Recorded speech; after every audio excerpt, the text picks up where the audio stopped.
This guy attempted to mail himself around the world in a crate and paid the ultimate price. This woman became famous due to something unbelievably weird lurking between her legs. This man was somehow both a dwarf and a giant, and this fella was raised by wolves. How the heck is any of this true? Well, let's find out. Alongside uncovering the very disturbing secret this woman kept locked in her attic and more insanity as we explore stories that sound fake but are 100% real. In 1965, not long after 19-year-old Brian Robeson left his home in Wales for Australia, he decided life down under wasn't for him. Unfortunately, earning very little, Brian couldn't afford a plane ticket back home, meaning he had to get creative. Too creative, if you ask me. In a first attempt at freedom, Brian snuck aboard a ship bound for London. He used a visitor's pass to get on board and hid in the cargo hold until they set sail. And despite a promising start, several hours into the voyage, Brian became violently seasick and was forced to seek the medical bay. As soon as his ruse was discovered, the crew escorted him off the boat and abandoned him in New Zealand. But Brian wasn't stranded for long. He secured some minor financial help from a relative in Australia, just enough to fly him back to Sydney, but not enough to get him back to the UK. On his return to Australia, he found himself coming up with a brand new plan, even riskier than the first. Inspired by Reg Spears, the man who successfully mailed himself from London to Perth the year before, Brian decided traveling by crate on the postal service was the way to go. Brian planned on sending himself via cash on delivery, meaning he only had to worry about settling fees once back in London. Using forged company papers he got from a friend, Brian convinced Qantas Airlines that the crate would be carrying a large IBM 7030 computer being shipped to London for servicing. With his transport all set, Brian bought a crate from a builder's merchant. At 30 by 26 by 38 inches, it wasn't much bigger than the box of a standard front-loading washing machine. Quite the tight fit. The side of the box Brian climbed in was nailed shut from the inside once he was in, and he packed a pair of pliers to open it back up when he touched down in London. Because Brian also took a large suitcase with him, it meant he had to sit with his knees pressed against his chest for the entire 36-hour journey. He couldn't stretch his legs and couldn't turn around. And even though the 2 pillows he packed made it comfy at first, it wouldn't stay comfy for long. On the 17th of May, with only a torch and 2 bottles to hand, one for water and the other for nature's emergencies, Brian's starting leg from Melbourne to Sydney began. He managed to smuggle himself on the plane just fine, but things quickly started to go wrong. At first, Brian's box was dumped upside down, but as he was helplessly strapped in, try as he might, he was crammed too tightly in the box to turn around. His neck soon started to throb and blood rushed to his head. Before long, he was in so much pain he found himself continuously blacking out. Eventually, after spending 22 hours upside down, Brian's crate was turned upright and loaded onto another aircraft. But his problems didn't end there. What Brian didn't know was that the original Qantas flight ended up being overbooked, so the airline loaded him onto a Pan American aircraft with a longer flight route. This might have been okay, but with the cargo hold not being heated, Brian's situation became increasingly serious. From breathing difficulties to pain in his elbows and knees, his entire body was in absolute torture. Throughout the flight, Brian kept slipping in and out of consciousness, tormented by the nightmare of his crate being thrown out of the plane. By the time they touched down, Brian was in such pain he could barely find the strength to check the time on his watch. He did manage to turn on his torch, but it proved too heavy in his weakened state, and he dropped it out of reach. When the flight was over, a worker saw the torch's light and decided to investigate. Peering through a hole in the crate, he was shocked to see what looked like a dead body. The worker immediately summoned a team of doctors and customs officers who, after a heated debate about the crate's legal status, decided to break it open. Finally, Brian's ordeal was over. He had escaped Australia, but here's the kicker. He wasn't in London either. The startled officials, all of whom spoke with American accents, revealed, to Brian's horror, he was in fact in Los Angeles, nearly halfway across the world from his intended destination. It took a total total of 4 officials to hoist Brian up and out of the crate, and as they laid him down, his legs refused to straighten. For hours, he was stuck in the position he'd wedged himself into for his journey. Still, the officials got him to the hospital, and Brian's story quickly gained the attention of the media. He also gained the attention of the FBI, who initially thought he was either a spy or that he'd been kidnapped. Having explained to them that neither of those accusations were true, the question remained about what to do with him. Luckily, the American authorities decided not to press any charges. But that didn't mean Brian was scot-free. Being named responsible for his fate as a stowaway, Pan American could have easily sent Brian back to Australia. But keen to ride the wave of publicity, they sent him to London instead, first class, and in an actual seat this time. Whilst the exact time is debated, it's thought Brian stayed in the cramped box for at least 100 hours during his ordeal. Let's move on to something even more perplexing now. Josephine Myrtle Corbin was a normal girl by most standards. She was born on May 12, 1868 in Lincoln County, Tennessee. Only, did I forget to mention that Myrtle Corbin had 4 legs? Huh? This mutation gave her one of the strangest overall anatomies of all time, for more reasons than you'd think, and in turn, one of the most unusual lives ever. When Myrtle was delivered, her parents could hardly believe their eyes. Although the little girl was perfectly formed from her head down to her navel, a tiny second pair of legs lay flat against her belly. Her 2 inner legs, although capable of some movement, were underdeveloped. Later, it would be determined that she had actually been born with an incredibly rare condition known as dipygus. Myrtle's body axis had forked left and right partway along the lower spinal column during fetal development, meaning her legs and pelvis had been duplicated. With 2 pelvises side by side, Myrtle naturally had 2 sets of legs, each consisting of 1 fully formed leg and 1 small leg, with just 3 toes. Although Myrtle was able to move her smaller legs, they weren't strong enough for her to walk on, and weren't long enough to reach the ground anyway.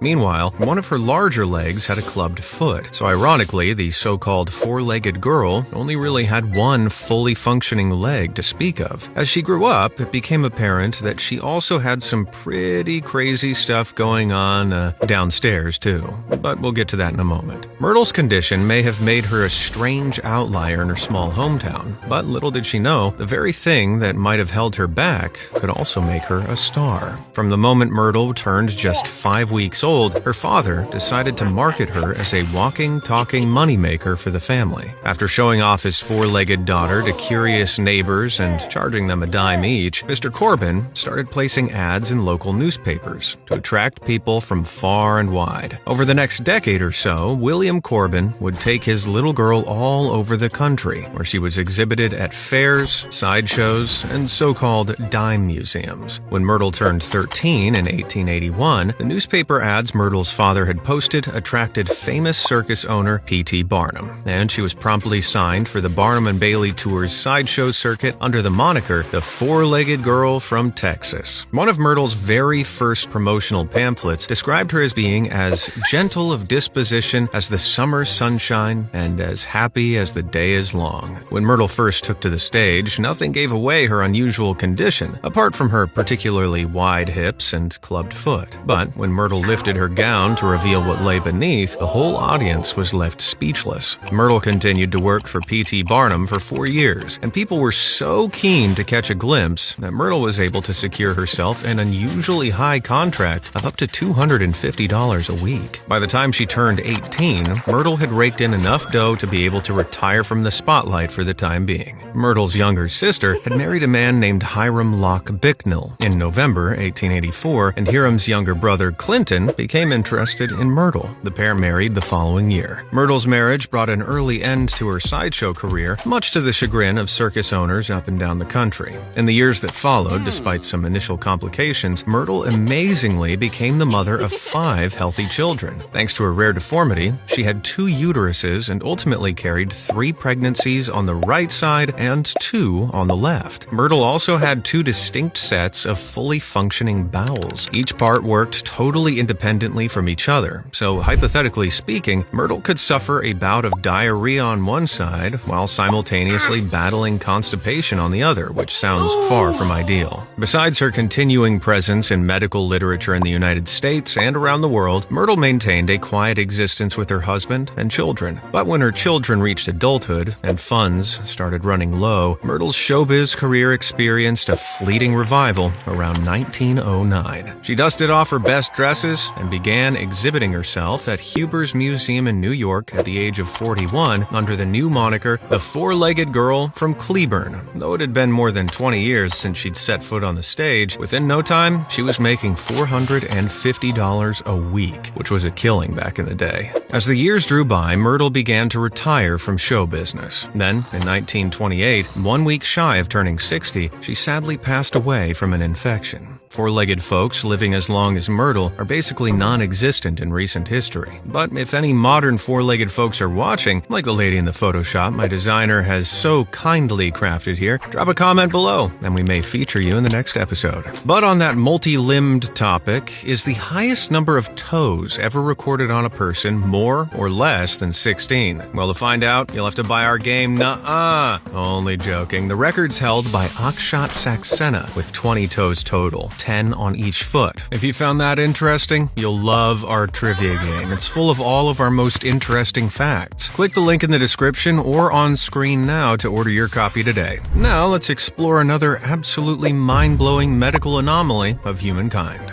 The Guinness Book of World Records has recognized countless world's tallest and world's smallest individuals over the years, but only one man has ever found himself eligible for both categories in a single lifetime, Mr. Adam Rayner. Adam was born in the city of Graz, Austria in 1899, to parents who were both of average height. His father was 5'6" and his mother was 5'4". As he grew up, it soon became apparent that Adam wasn't developing at the same rate as most kids. At age 16, Adam stood a mere 4'6" tall. When he turned 19, Adam stood at a remarkably short 4'8.3". His new height meant he could officially be classified as a dwarf, which is by definition any adult who is less than 4'10" tall. Little did Adam know, not only would he grow the extra 2 inches needed to be classified as average height, he would eventually skyrocket into another realm entirely, gianthood. Things started to get stranger when Adam's peers noticed something. Adam's hands and feet were rapidly becoming abnormally large. At age 19, Adam was already wearing shoes size 10, which seemed totally disproportionate to the rest of his body. Just 3 years later, his feet had already expanded to a US size 20. For some perspective regarding how large that really is, Shaquille O'Neal wears shoes sized US 22, and he's over 7 feet tall. When you consider the fact that Adam's height remained relatively static during this time, it probably looked like he was wearing clown shoes. As he made his way through his 20s, Adam's entire body suddenly started growing at an alarming rate, unlike anything anyone could have anticipated. By the time he reached 33, he had grown to a shocking 7'1". Around the same time, he started to develop a severe curvature of the spine, an ailment that would burden him for the rest of his life. But what had caused this man to transform from a so-called dwarf into a towering giant in the space of just a decade? Doctors began to suspect that Adam may have developed a specific kind of tumor that caused an extreme case of acromegaly. This rare hormonal disorder is generally caused when the pituitary gland starts to produce too much human growth hormone, or HGH. Besides having an immense effect on growth height-wise, acromegaly also impacts hand and feet size, which explains Adam's bizarre proportions before the rest of his body had a chance to catch up. In addition to his towering height, Adam's face had also become elongated due to a protruding forehead and jaw. Meanwhile, his lips had become thicker and his teeth more widely spaced, all common symptoms of acromegaly. The risky operation to remove the offending tumor went ahead on the 2nd of December, 1930. And unfortunately, while the tumor was successfully removed, it didn't entirely work. Adam continued to grow, albeit at a slower rate, with his spine's curvature worsening worsening considerably. As the years drew on, his hearing and eyesight worsened too, leaving him half deaf and blind, among an array of other serious health-related issues. Sadly, Adam died on the 4th of March, 1950 in Vienna at just 51 years old. When he was last measured before his death, Adam Rayner measured a staggering 7 foot 8 inches tall. This incredible, albeit troublesome feat makes him the only person in history to be considered both a dwarf and a giant in the space of just one lifetime.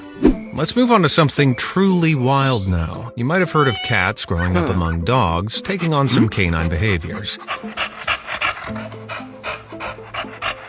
What the hell is this? But our world is home to a phenomenon much stranger: human beings raised by animals, and subsequently taking on their animalistic traits. It sounds crazy, but it does happen, and I'm about to show you some of the most remarkable examples ever recorded. In the late 1910s, a 2-year-old boy from a village in Assam, northeastern India, was taken off into the jungle by a leopard. With leopards' man-eater reputations, the child was assumed dead, until 3 years later, when a hunter killed a leopard mother close to the village. Alongside the dead leopardess were 2 leopard cubs and a 5-year-old human boy, the same one taken 3 years earlier. The boy was returned to his parents, who had kept a careful watch, as whenever he was startled, he'd run off into the jungle on all fours. He refused to share his father's hut and had to be tied to a pole in the grass outside, as it was the only place where he would actually sleep. He also had an extremely well-developed sense of smell and used it to seek out small animals and village chickens, which he would tear to pieces and eat with disturbing speed. Like so many feral children, however, he was aggressive and struggled with socialization. When he was first brought back to the village, the leopard boy bit and attacked every human he came into contact with, but grew accustomed to people over time. It was even recorded that he eventually got married, all while continuing to catch, kill, and devour small animals on a regular basis. But I guess every husband has their own weird hobby. On to something more recent now. When medical staff at a Moscow clinic brought in a new patient in December 2007, he was the strangest they'd ever seen.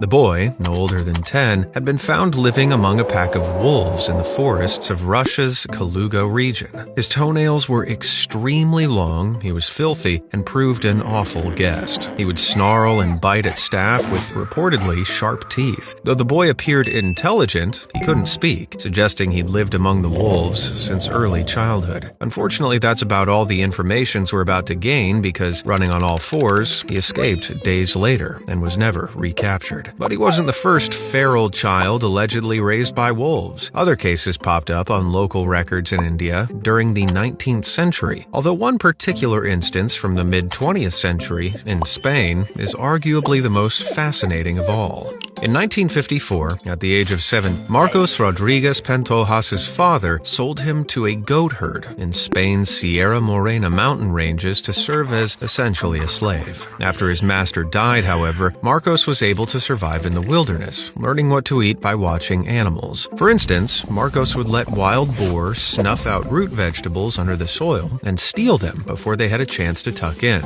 According to his own account, along his journey, Marcos found himself in a cave occupied by some wolf cubs. Young and naive, he fell asleep in the den, only to be woken when the aggressive-seeming mother returned. But after feeding her pups, the wolf mother gave Marcos a piece of meat he tucked in, and she began to lick him. Their newly formed bond lasted until he was found by the Spanish Civil Guard in 1965. After 11 years in solitude, he was returned to civilization, howling and biting like a wolf. Though he initially despised city life in Madrid, where he was interned at a clinic, he eventually grew accustomed to human life. For years, he insisted on sleeping on the floor instead of a bed because it felt more familiar. But as time passed, he found employment in farm work and is now retired, having been fully integrated into society. He plays harmonica and likes to drink at the local bar like a regular guy. But Marcos has stated human life will never be as meaningful for him as life among the wolves, and if he was younger, he'd return to the mountains. Our next unbelievable individual is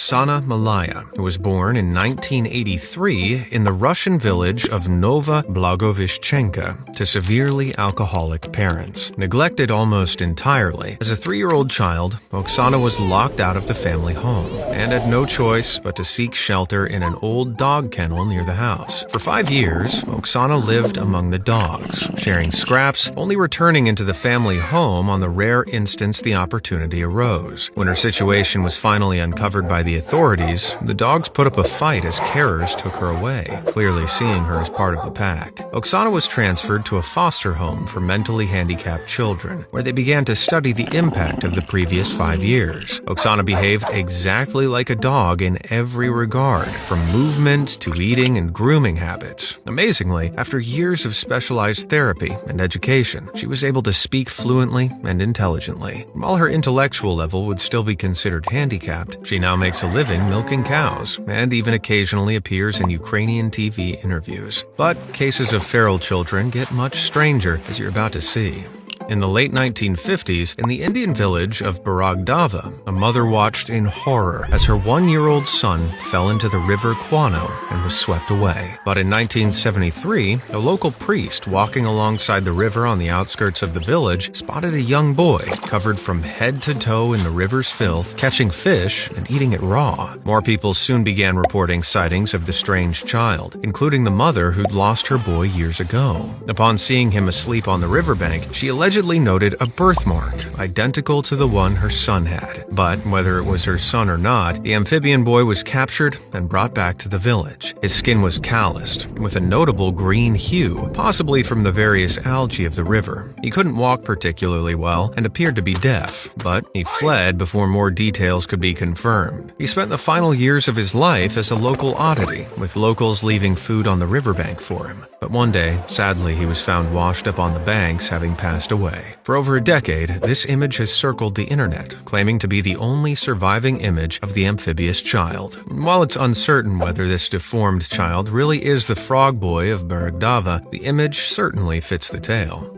Let's move on now with a question. How long could you hold your breath? A couple minutes at absolute maximum, surely. Well, when a horrifying disaster struck in 2012, one man was left in pitch blackness alone at the bottom of the sea with no air for 30 freaking minutes. Could anyone possibly survive this? Well, let's find out what his colleagues were met with when they retrieved him. The man in question was Chris Lemons, a deep-sea saturation diver whose job involved constructing and repairing undersea equipment. It's a serious, risky business, so saturation divers live in a pressurized chamber for extended periods before they dive, allowing their bodies to acclimatize. When it's time to work, the divers climb inside a smaller, equally pressurized chamber called a bell, which descends deep into the ocean worksite. After underwater work is completed, divers return to the bell, which brings them back to the pressurized chamber on the ship. Once the working, which usually lasts several weeks, is over, they are slowly, carefully decompressed over several days. With this kind of deep-sea work, there are naturally many hazards. One of the biggest is maintaining air supply through the diver's umbilical cord. This long, sturdy cord supplies heat, oxygen, contact with the ship, and any other necessities for survival. Decompression sickness, or the bends, is another risk, and occurs when divers return to lower pressure levels too quickly. In these situations, dissolved nitrogen in the blood attempts to exit the body extremely quickly, which can result in bubbles forming in the blood, causing headaches, joint pain, and even paralysis and death. Because of this risk, saturation diving is designed to ensure decompression occurs as slowly as possible. Knowing all the dangers didn't stop Chris Lemons heading out for a dive on December 18th, 2012. Like most divers, he loved his job. For him, the unique experience far outweighed the risks. That fateful day, Chris and his team had been working for a while when surface weather suddenly shifted for the worse. The support boat's navigational systems failed, meaning it couldn't hold its position for the divers. The massive ship started drifting away, and the divers were told to return to the bell as quickly as possible. On the attempted return, disaster struck. Chris's co-diver, Dave, was carried off with the ship. Chris's umbilical got snagged on the metal structure they were working on, trapping him. The pulling force of the 8,000-ton boat snapped his umbilical, and he dropped to the seafloor in pitch blackness. While everyone above Chris desperately tried to return to him, Chris made use of his 2 air bottles, known as bailouts. Altogether, they only contained 5 minutes of air. Thinking quickly in the impenetrable darkness, Chris located the structure he'd been working on and climbed to the top, where rescue would be most likely. But by the time he was at the top, his air supply was almost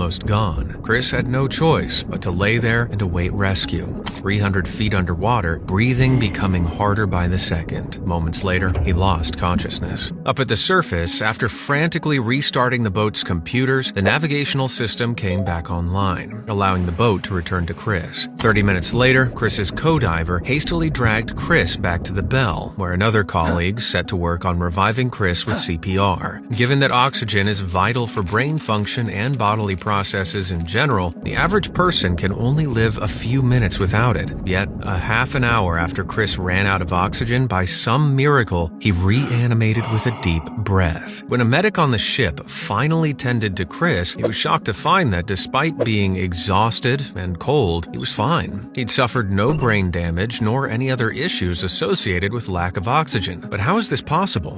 One possibility might have been that Chris's body and brain cooling in the water of the North Sea, which was likely below 37 degrees Fahrenheit. A person's metabolic rate, or how much energy their body uses, decreases at lower temperatures. So, a cooled down brain can survive longer without oxygen. A reaction known as the diver's reflex may also have helped Chris. Usually triggered by diving into cold water, the reflex slows down a person's heart rate, allowing their respiration system to conserve energy. One of the most important factors allowing Chris's survival were his emergency bailouts. With higher oxygen content than regular air, the bailouts saturated Chris's tissues with oxygen. What's more, during saturation dives, red blood cell production is significantly reduced in divers, which means that oxygen is transported more slowly. This would ultimately lengthen the amount of time a diver can survive on minimal oxygen, or even without oxygen. But all these factors would have been for nothing if it weren't for Chris's calm, clear-cut actions to facilitate his rescue. Thanks to a combination of quick thinking and the peculiar biological quirks of saturation diving, Chris was able to achieve the seemingly impossible,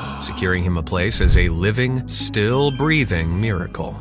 Let's check out a dive of a very different kind now. In June 2017, police officers on patrol in Dixon, Illinois, witnessed a car run a red light into traffic at a busy junction. Unlike what you might expect from someone ignoring traffic lights, the officer's dash cam showed the car moving oddly slowly. Clearly, something wasn't quite right. As the rogue blue car continued forward, another driver exited their vehicle and did this.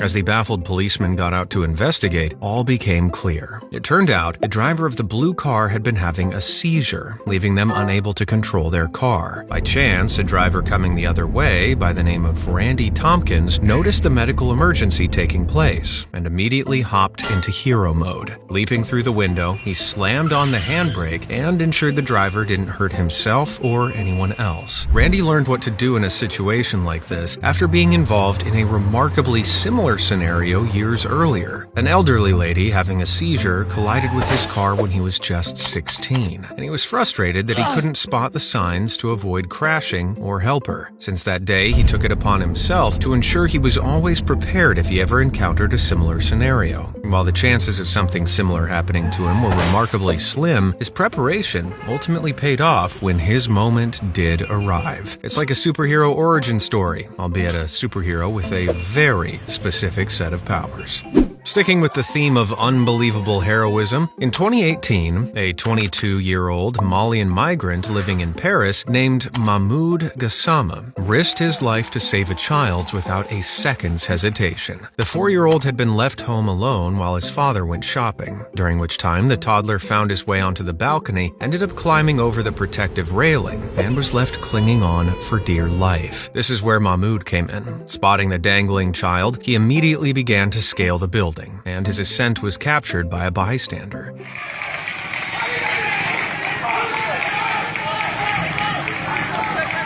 In a true display of heroism, Mahmoud risked falling from a great height to save the child and was gloriously successful. His deeds didn't go unnoticed either. In a matter of days, he'd received not only a personal thanks from French Prime Minister Emmanuel Macron. That is amazing.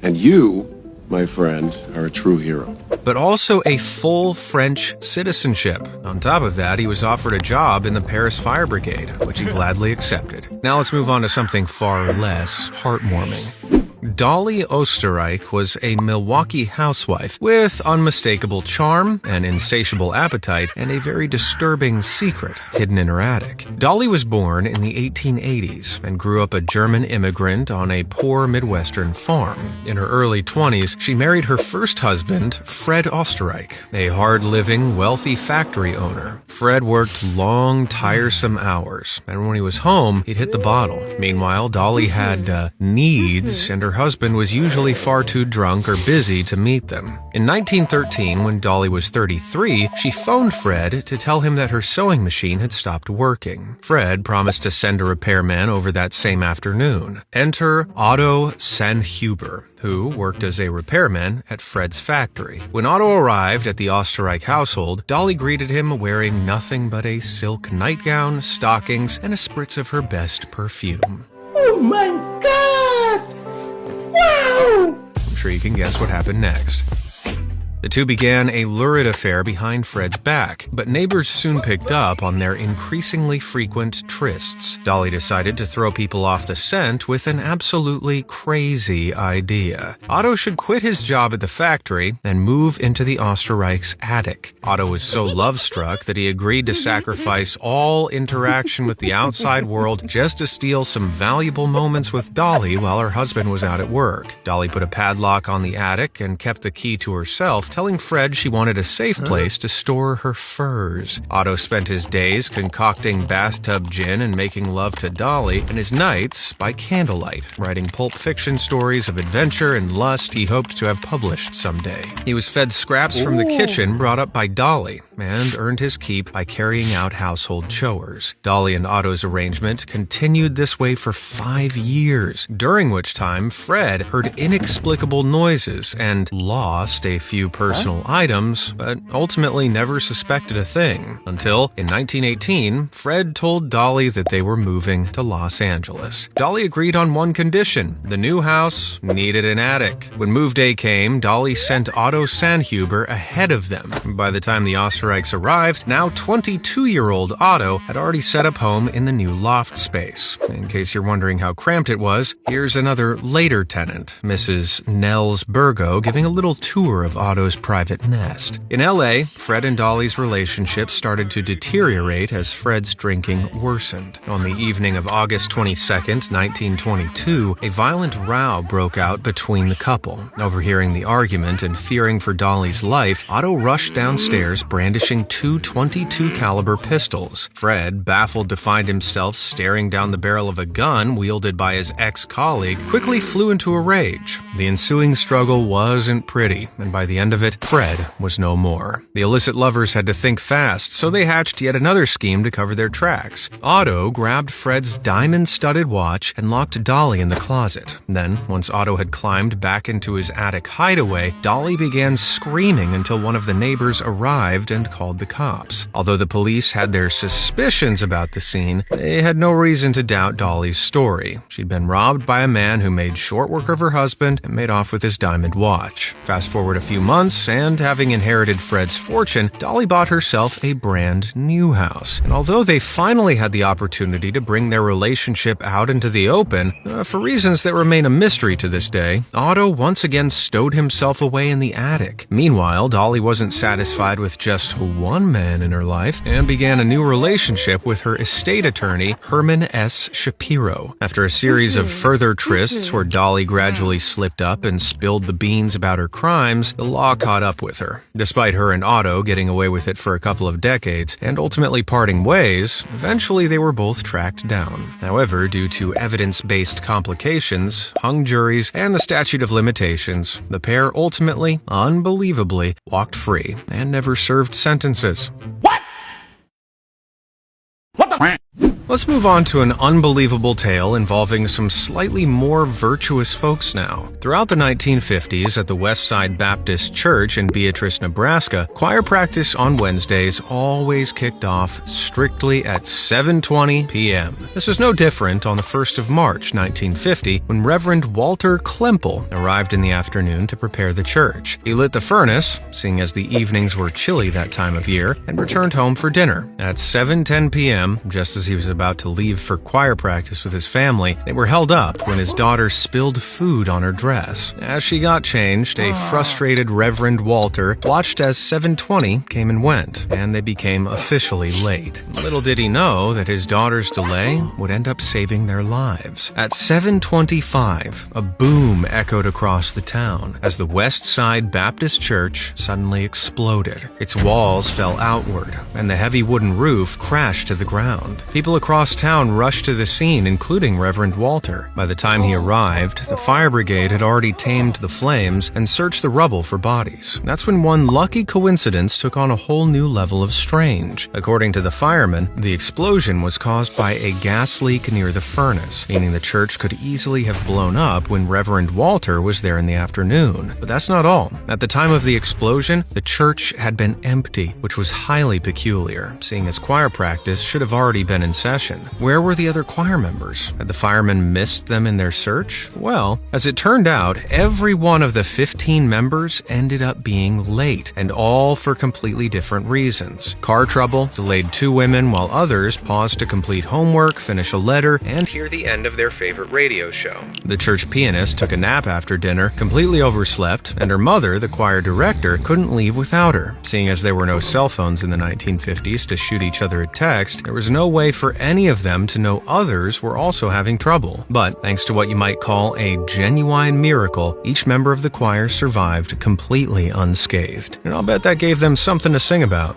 For the guy in the unbelievable story up next, by contrast, singing was the last thing on his mind. In 2012, 75-year-old Ron Svedin from Brewster, Massachusetts, had a non-stop cough, shortness of breath, and seriously lacked energy, and things seemed to be getting worse. But when doctors took x-rays of his chest, they realized that something seriously puzzling was going on. Despite x-rays revealing a grainy spot on Ron's left lung, doctors were unable to find any evidence of cancer or other diseases, which a blemish like that would usually indicate. When sample tissue from Ron's lungs came back from the laboratory, doctors were shocked to find traces of plant matter in the specimen. And no, a member of the medical staff didn't drop their salad in the sample. As doctors carried out further tests, a truly jaw-dropping realization dawned on them. All those months Ron had been coughing and wheezing, he'd been walking around with a pea plant growing in his left lung. Now I know what you're thinking. How's that even possible? Well, when a pea germinates, it'll grow until it breaks the surface of the ground. But because it couldn't break out of Ron's body, the half-an-inch sized sprout just sat there, causing him a world of trouble. Though the real question was how it came to be in Ron's lung in the first place. Most likely, Ron had been eating too fast and the pea slipped down his windpipe instead of his esophagus. As his choking reflexes failed to clear the pea from his windpipe, it ended up in his lung, where it eventually sprouted. And unfortunately, doctors weren't able to retrieve it the way it went down, and Ron had to be operated on to get his pea plant parasite removed. This did nothing to thwart his sense of humor, though. After the successful procedure, when nurses placed a big plate of peas in front of him, he merely laughed and gobbled them up. On to another senior with a truly perplexing tale now. In March 2020, Ruth Bryant was celebrating her 100th birthday at her assisted living community in North Carolina when 2 sheriff's deputies entered the lounge in search of her. They approached her as she was seated with her family, whipped out a pair of handcuffs, and moved in to arrest her. Now, you might be thinking, did she rob a bank, or was she guilty of some unspeakably twisted crimes long ago that had finally been found out? The answer was even more shocking. Ruth, to everyone's astonishment, was being arrested for indecent exposure. She didn't even try to deny it. She did, however, make a big hubbub when the deputies cuffed her to her walker, even telling one of them that she was getting on her nerves. But that's not all. As they loaded Ruth into a police cruiser, she fought back, kicking one of the officers in the knee. Now, Ruth's tough temperament left her daughter horrified as she watched her mother being driven to the station. When they finally arrived, the deputies wasted no time in sitting Ruth down for a mugshot. One phone call and an orange jumpsuit later, Ruth's daughter arrived at the station expecting to find her frail old mother wallowing in a cell. Instead, the scene was even more shocking than she imagined. Not only was Ruth not in distress, she wasn't even locked up. Instead, the entire station buzzed with laughter. As it turns out, the arrest was all one big gag that Ruth personally organized for her own birthday. In an entire century's time, she'd never been in trouble with the law, and as one of her bucket list items, she wanted to tick it off. With the joke having run its course, Ruth was soon back at the retirement home, spending the rest of her birthday surrounded by friends, family, and a brand new criminal record.